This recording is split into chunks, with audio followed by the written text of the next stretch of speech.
Miren, hace un par de días fue publicada una columna muy interesante que habla de una ciudadana de la Ciudad de México, valga la duplicidad, que se llama Luz. Luz es una mujer trabajadora de la Ciudad de México. Trabaja 8 horas en un restaurante, pero a ella no le tocan propinas. En días malos o buenos, como sea, llega con 65 pesos a su casa.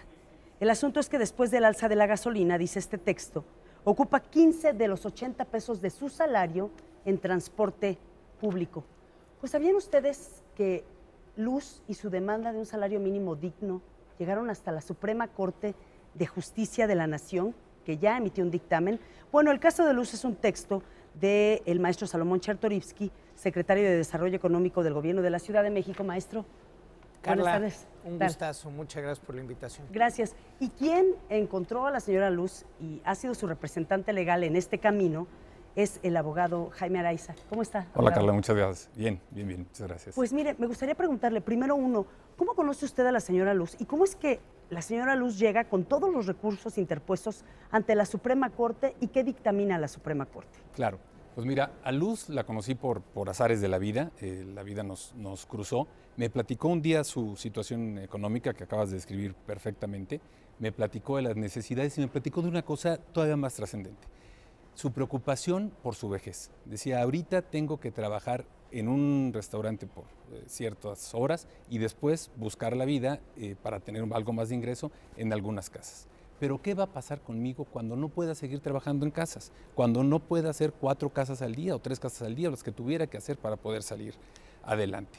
Esa preocupación y además de cuál sería su pensión cuando decida jubilarse o se tenga que jubilar, nos dimos cuenta, yo y un grupo de abogados, que el tema del salario mínimo no ha sido abordado hasta ahora, hasta este pronunciamiento de la Corte, no había sido abordado desde una perspectiva de derechos humanos. Parecería muy obvio que el salario mínimo es un derecho humano, pero falta todavía, y estamos en ese camino, falta una construcción para un pronunciamiento claro y preciso de que el salario mínimo debe de ser proporcional al gasto mínimo de una familia y que con esto se consiga la protección de los derechos humanos de esa persona. Es decir, no puede haber en una sociedad un Estado de Derecho completo si no tenemos individuos que ganen lo suficiente para cubrir sus necesidades básicas. ¿Por qué?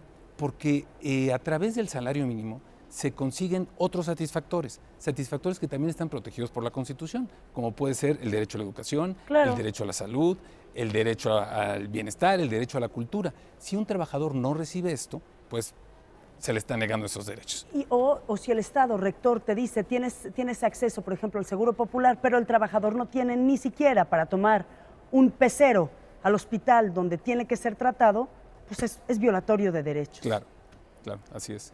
En esta perspectiva decidimos tomar el caso. Le dijimos a Luz que si nos permitía caminar con ella en este trance, que llevó año y medio el asunto, buscando ese pronunciamiento, ¿no? Buscando que existiera por parte de una autoridad judicial, pensamos desde el primer momento en la Corte, que la autoridad judicial dijera que el salario mínimo es un derecho humano.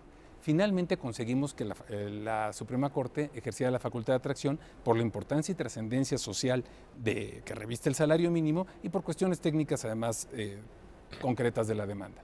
Hace un mes finalmente ya salió el pronunciamiento de la Suprema Corte, en donde si bien por tecnicismos y cuestiones que valdría la pena analizar de nuestra ley de amparo, dice que no es posible otorgarle el amparo a Luz, sí dice en una parte muy importante que la Comisión Nacional de Salarios Mínimos debe de revisar todo el marco constitucional y el marco convencional, esos son los tratados internacionales de los que México es parte, para pronunciarse sobre los salarios mínimos de los siguientes años.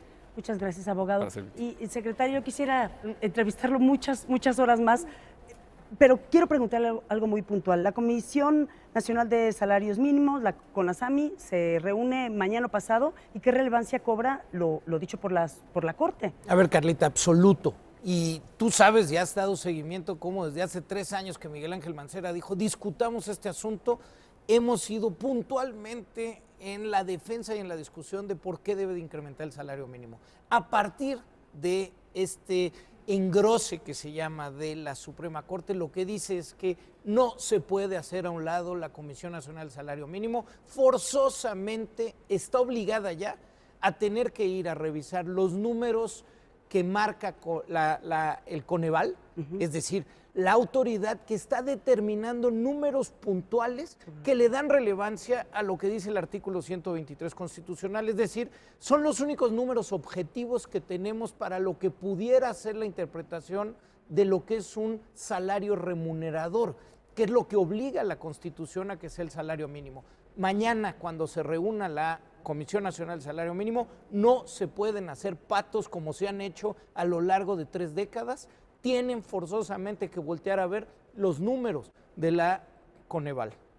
Muchas gracias, secretario. Pues hay que estar pendientes mañana de esta reunión y de lo que salga de esta reunión, porque una reunión de 7 señores no puede definir situación pues estamos como la hablando de de millones de trabajadores mexicanos que a pesar de trabajar duro llegan a su casa y son pobres. De eso es de lo que estamos hablando, y si eso no se resuelve, no vamos a resolver este país. Muchas gracias, doctor. Gracias. Gracias, Jaime. Gracias.